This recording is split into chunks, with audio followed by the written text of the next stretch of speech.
Kim Sung-ho floated effortlessly in the zero-gravity viewing chamber of his private orbital station. His slim fingers tapped the glass as Earth shrank to a blue marble below. The stars stretched out before him like countless opportunities waiting to be claimed. At 52 years old, Sung-ho had the energy of a man half his age, driven by ambition that never rested. The orbital station, named Heaven's Reach, was just one of his many possessions. Built with metal mined from asteroids, it circled Earth at the perfect distance to avoid both regulation and attention. Its sleek design reflected Sung-ho's taste for clean lines and practical luxury. "The view never gets old," he said to himself, watching the sun peek over Earth's curve. The light caught on his sharp cheekbones and reflected in his dark eyes. He wore a simple black suit made from smart fabric that adjusted to his body temperature, the only sign of his vast wealth being the small gold pin of Starpath Industries on his collar. Starpath had started in a small lab 20 years ago. Back then, people laughed at Sung-ho's dreams of mining Jupiter's moons.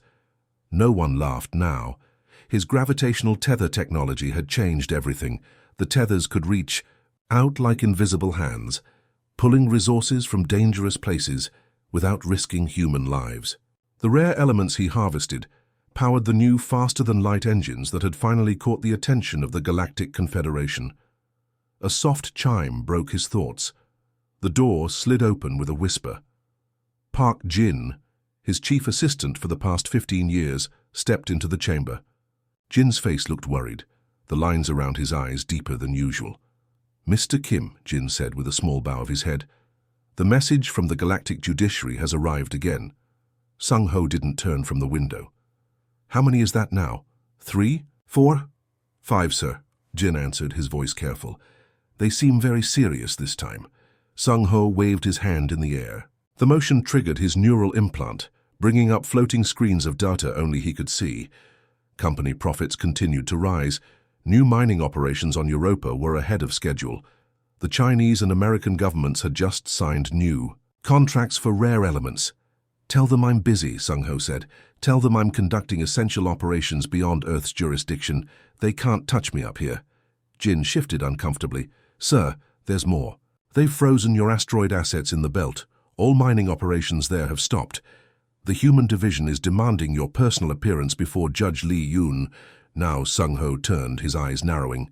"They can't do that. The belt is free territory." "The Confederation doesn't see it that way, sir," Jin explained. "Since Earth joined, even provisionally, all human operations fall under their treaty laws, and Starpath is registered as a human company." Sung-ho cursed under his breath. The Galactic Confederation had seemed like a good thing at first. New markets, new technologies, new worlds to explore. But their endless rules and regulations were becoming a problem, especially their rules about protected zones and indigenous rights. How was humanity supposed to advance if they couldn't use the resources right in front of them?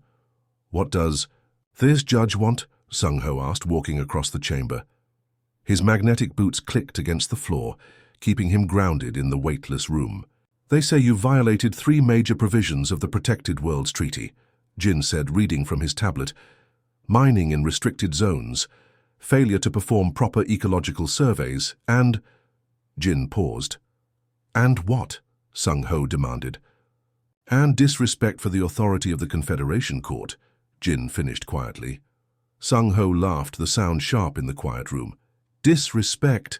I've brought humanity to the stars. Before Starpath, we were nothing to them, just another primitive world barely worth noticing." He walked to his desk and pressed his palm against it. A hidden compartment opened, revealing a small glass of amber liquid. He took a slow sip, feeling the burn of real Earth whiskey. "And who is this Judge Lee Yoon?" he asked. "Another bureaucrat?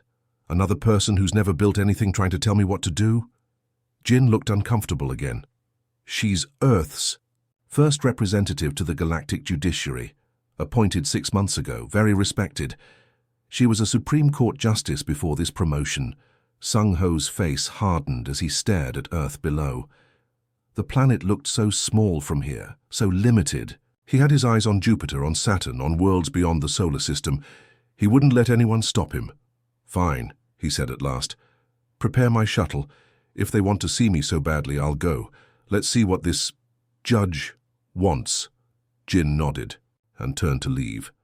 "Jin," Sung-ho called after him, "make sure my lawyers are ready, and check if we have anything on this Judge Lee. Everyone has secrets." "Yes, sir," Jin replied, his face carefully blank. As the door closed, Sung-ho turned back to the viewport. His empire stretched across the solar system, visible in the lights of mining stations around distant moons. No judge would take that from him. No one would. "Let's see who's really in charge," he whispered to the stars. The galactic judiciary chamber made even the richest humans feel small. Kim Sung-ho noticed this as he walked in, though he tried not to show it. The ceiling stretched, up 30 meters high, with strange blue light coming from nowhere and everywhere. The walls contained living crystals that glowed softly, recording everything that happened. These crystals remembered every word, every movement, every lie told in this room. Sung-ho wore his best black suit. 2 human guards had escorted him from his ship. They now stood back as he took his seat among rows of empty benches. His lawyer, a nervous man named Kang, sat beside him, shuffling papers. "The Confederation takes these matters very seriously," Kang whispered. "Please, Mr. Kim, show proper respect." Sung-ho ignored him, looking around. The room held about 50 beings. Some were human, mostly officials and reporters. Others were clearly not from Earth. A tall, thin creature with 4 arms took notes with all hands at once. A group of small blue beings floated rather than walked. In the back row, something that looked like a cloud of gas changed colors as it watched. "The galactic judiciary will now come to order," announced a voice that seemed to come from the walls themselves. A side door opened. A woman walked in wearing flowing platinum robes that caught the light. Judge Lee Yoon moved with calm purpose toward the raised platform at the front. Her dark skin made a striking contrast against her bright robes. Her hair was pulled back tightly, showing a face that looked both kind and severe at the same time. "All rise for the Honorable Judge Lee Yoon, Earth's representative to the galactic judiciary," called a human bailiff standing near the judge's bench. Everyone in the room stood immediately, the 4-armed being rose on long, thin legs. The floating, blue creatures moved higher in the air. Even the gas cloud seemed to expand upward, everyone except Sung-ho. He remained seated, legs crossed, a small smile on his face. His lawyer tugged desperately at his sleeve, but Sung-ho shook him off. Judge Lee noticed immediately. Her eyes found him in the crowd, but her expression didn't change. She took her seat at the bench and arranged her robes. "Mr. Kim," she said, her voice clear and measured, filling the room without seeming loud.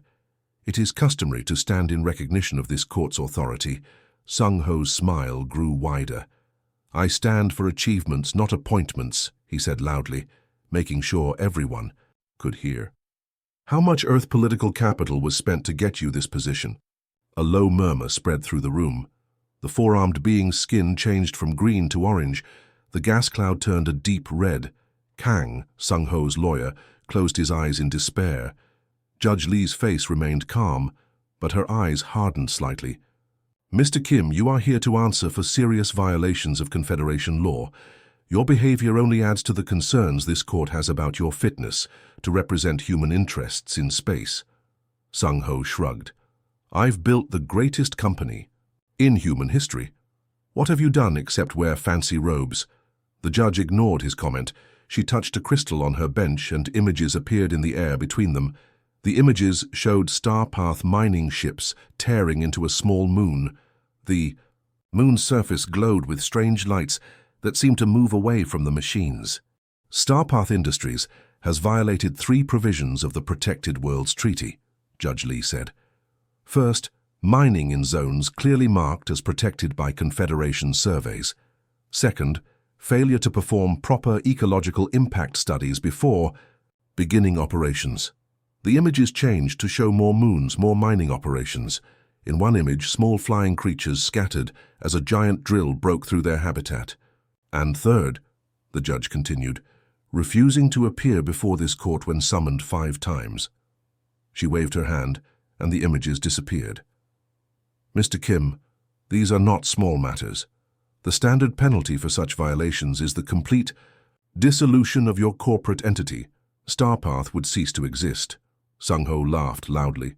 The sound echoed strangely in the chamber, making several attendees shift uncomfortably. Without Starpath, humanity loses its standing in the Confederation, he said confidently. We provide 90% of the rare elements Earth trades. You can't touch us without hurting yourself. Judge Lee looked at him steadily. The room grew very quiet. Then perhaps humanity needs a different representative, she replied. One who understands that membership in the Galactic Confederation means respecting the rules that protect all worlds and all beings.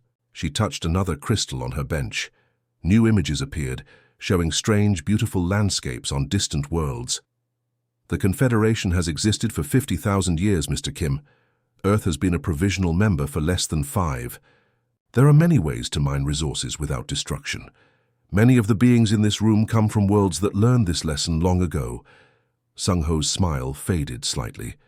For the first time, he looked around at the other beings watching him. Their expressions, those he could read, seemed disapproving. You can't dissolve my company, he said, but his voice had less certainty now. You're right, Judge Lee said, surprising him. Such a penalty would harm Earth too greatly at this stage of development. Sung-ho relaxed slightly in his chair. However, the judge continued, I have prepared a special ruling in your case, one that may help both you and humanity better understand your place in the greater community of worlds. She stood, and this time, without thinking, Sung-ho found himself rising to his feet along with everyone else in the room. The judge looked directly at him, her eyes showing neither anger nor triumph, only firm purpose. Mr. Kim, she said, I believe you require an education that no fine or corporate penalty can provide. Kim Sung-ho stood in a cold courtroom, his face tight with anger. Judge Lee's voice echoed. You are assigned as humanitarian liaison to the human settlement on Proxima Centauri B for 6 months. You will work under Colony Director Choi Hana. All your technology and privileges are revoked. Sung-ho's heart sank. He was a rich man, head of Starpath, a company that built starships. Now he was being sent to a dusty colony far from Earth. This is ridiculous. Sung-ho shouted, Starpath needs me. Judge Lee didn't blink. Your company will have new leadership for now. Your time on Proxima will be shown to the Confederation as a lesson in human justice. Sung-ho clenched his fists. He had cheated on a deal, thinking no one would care. But the court saw, and this was his punishment.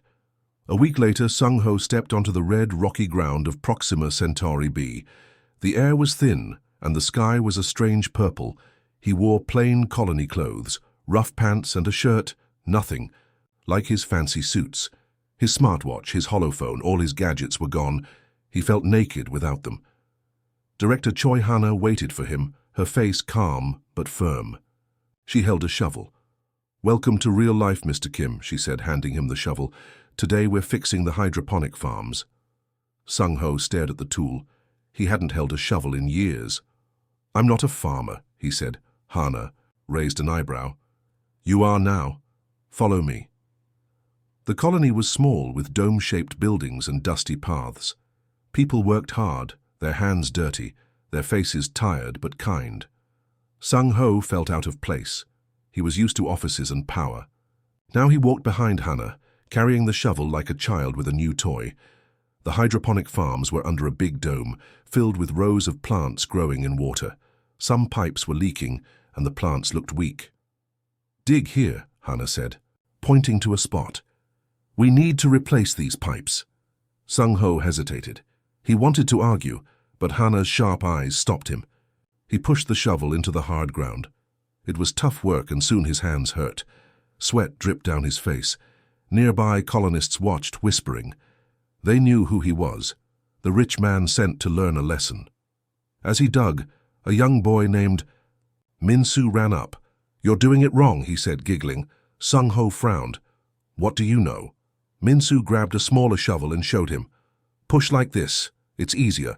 Sung-ho watched, then copied the boy. The digging got smoother. Min-soo smiled. See? You're learning. Hana checked Sung-ho's work. Not bad, she said. Keep going. Sung-ho grumbled but kept digging.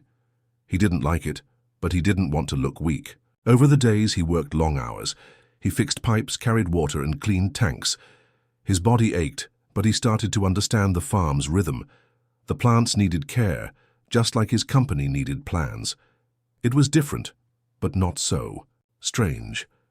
One night, Sung-ho sat with the colonists around a fire. They shared food, simple bread and soup from the farms. Min-soo's mother, Ji-won, told stories of Earth. Sung-ho listened, surprised. These people had left everything to build a new home. They weren't rich, but they were strong. Ji-won looked at him. "Why did you cheat, Mr. Kim?" she asked. Sung-ho froze. "I thought it didn't matter," he said quietly. Ji-won nodded. "It always matters." The broadcast started, showing Sung-ho's life to the Confederation. People on Earth and other planets watched him struggle, learn, and change. Some laughed, but others saw something new, a man finding his way. Sung-ho didn't know about the broadcasts at first. When he found out, he was angry. "They're making fun of me," he told Hannah. She shrugged. "Let them watch. Show them who you are." Sung-ho began to care about the colony. When a storm hit, he helped fix a broken dome, working beside Min-soo and Ji-won.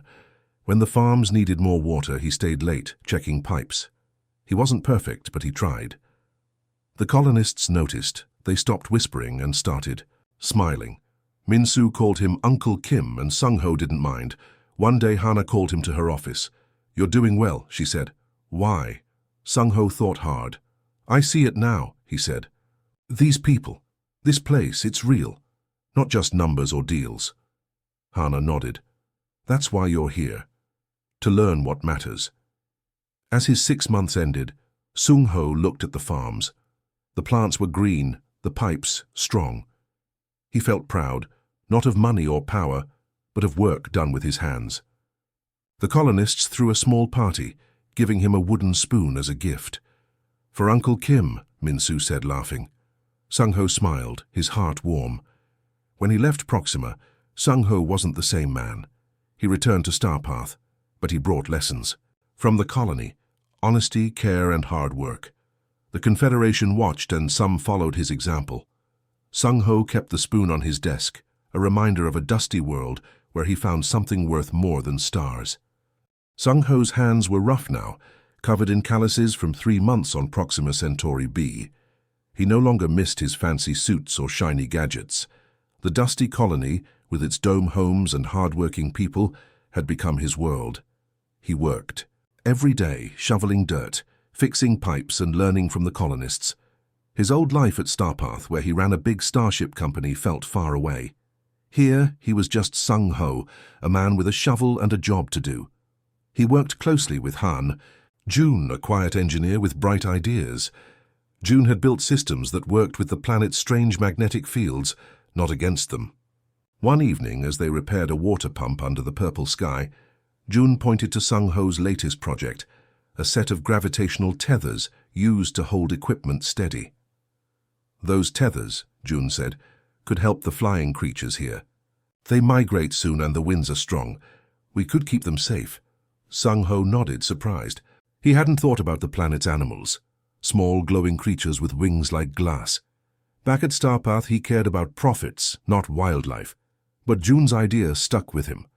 That night, he sketched plans, tweaking the tethers to guide the creatures safely through their migration path.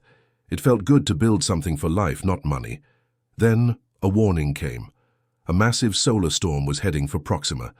The colony's domes could crack under the storm's power, and the native crystal forests, sparkling trees that grew from the rocky ground, were at risk too. Director Choi Hana gathered everyone. Her face was calm, but serious. "We save lives. First," she said, "human and alien. Equipment comes last." Sung-ho watched her make hard choices, shutting down machines to protect people and the forest. He admired her strength. As the storm neared, Sung-ho had an idea. "We need a shield," he said to June and Hannah. "I can build one. We'll use June's magnetic tools and my tether designs." Hannah looked at him, surprised. "You sure?" she asked. Sung-ho nodded. "I know how to make things work." For the first time, he wasn't thinking of himself. He wanted to protect the colony, and the strange, beautiful forest. They worked. For 2 days straight. No sleep, no breaks. Sung-ho and June stood side by side, welding metal and wiring circuits. June's tools hummed, bending the planet's magnetic fields into a protective bubble. Sung-ho's tethers anchored the shield, holding it steady against the storm's fury. Colonists brought them water and food, their eyes full of hope. Min-soo, the boy who called Sung-ho Uncle Kim, ran tools back and forth, cheering them. On, the storm hit like a hammer. The sky turned red and winds screamed. The shield glowed, sparking as it fought the storm's energy. Sung-ho held his breath, checking the tethers. June adjusted the magnetic tools, his hands steady. Hana stood, outside guiding people to safety. The ground shook, but the domes held. In the distance, the crystal forest stood tall, their branches unharmed. When the storm passed, the colony was quiet. Then, cheers erupted. People hugged, laughing and crying. The crystal forest sparkled under the clearing sky, and the flying creatures soared safe. Min-soo ran to Sung-ho, grinning. "You did it, Uncle Kim."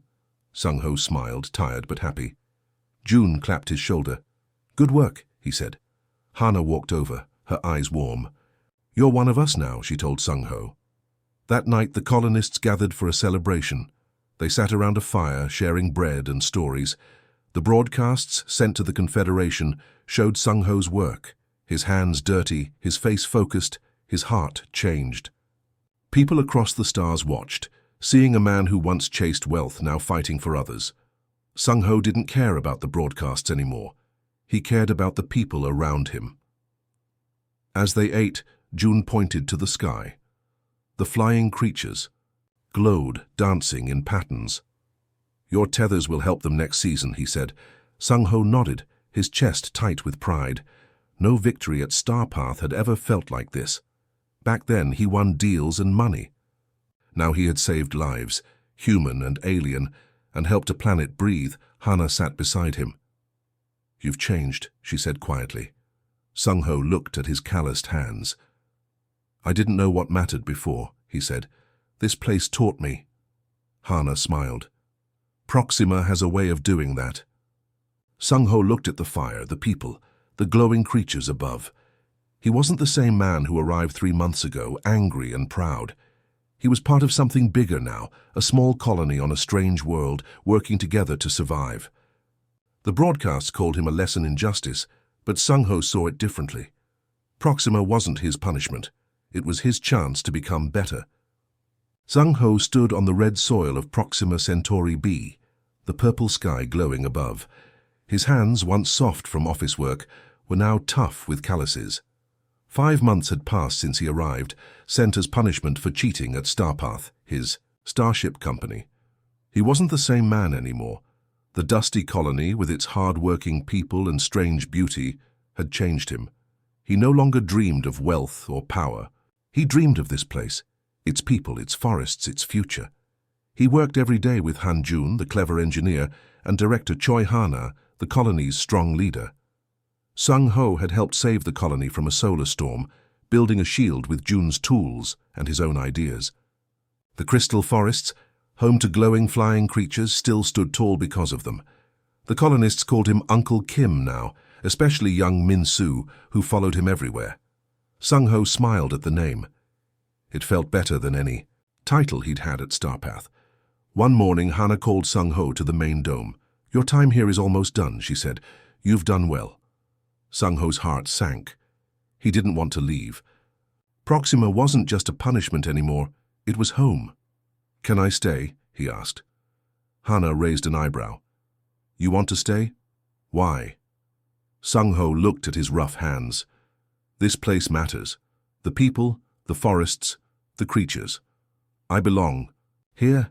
Hana nodded, her face soft. "We'll see. But first we have a new problem." She showed him a screen. The colony's water system was failing. The pipes, old and worn, couldn't handle the growing farms. Without water, the plants would die and the colony would starve. "We need a new system," Hana said. "Can you help?" Sung-ho turned to June, who was already sketching plans. "We can use the planet's magnetic fields," June said.